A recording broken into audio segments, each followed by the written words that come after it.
আজকে আমরা চলে এলাম সপ্তম দিবসে টেন্সের সপ্তম ফর্ম নিয়ে। আজকে আমরা কাজ করবো ফার্স্ট পারফেক্ট টেন্স নিয়ে। তো শুরুতেই স্ট্রাকচার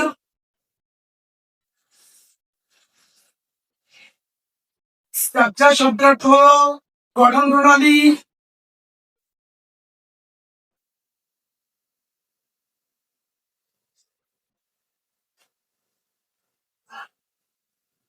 স্ট্রাকচার হলো গঠন প্রণালী। শুরুতেই সাবজেক্ট প্লাস বিভাগ ভার্ব প্লাস ভার্বের ফার্স্ট পার্টিসিপল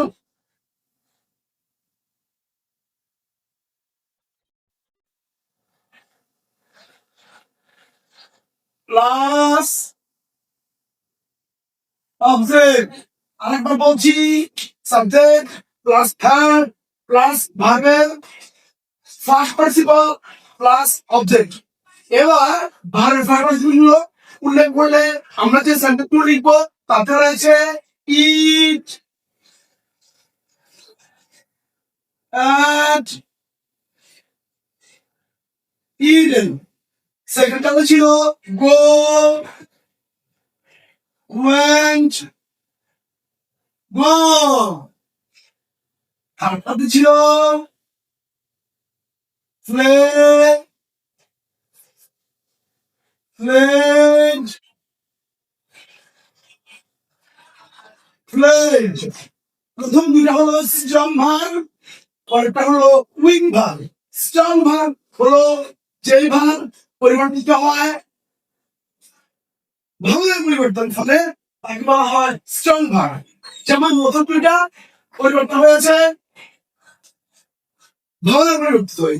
আর উইং ভার্ব হলো উইং ভার্বের শেষে ডি, ইডি, টি যুক্ত হয়ে যে ভার্বের প্রেজেন্ট থেকে ফার্স্ট এবং ফার্স্ট থেকে ফার্স্ট পরিবর্তিত হয় সেটা বলা হয় উইং ভার্ব। এইখানে আমরা স্ট্রং ভার্ব এবং উইক ভার্বটাও চিনে ফেললাম। আরেকবার বলি, যে ভার্বের পরিবর্তিত হয় ভাবের পরিবর্তিত হয়ে অর্থাৎ ভাবের তাকে বলে AEIOU। এই বস্তু ভাবের ভাবের শব্দার্থ সম্পন্ন।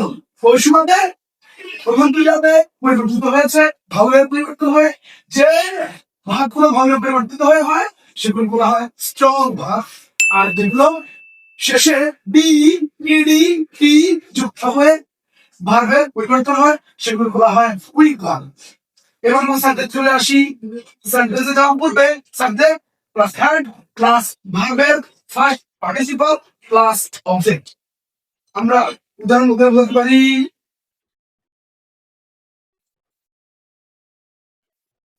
I had eat and eaten. Eaten rice. দ্বিতীয় এক্সাম্পল নিতে পারি, গত ক্লাসে ছিল হি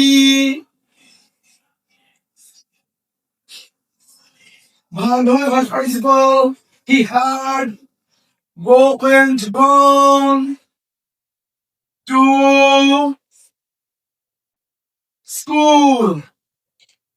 থার্ড এক্সাম্পল হলো বহুবচন দিয়ে they, thou had played first participle played football.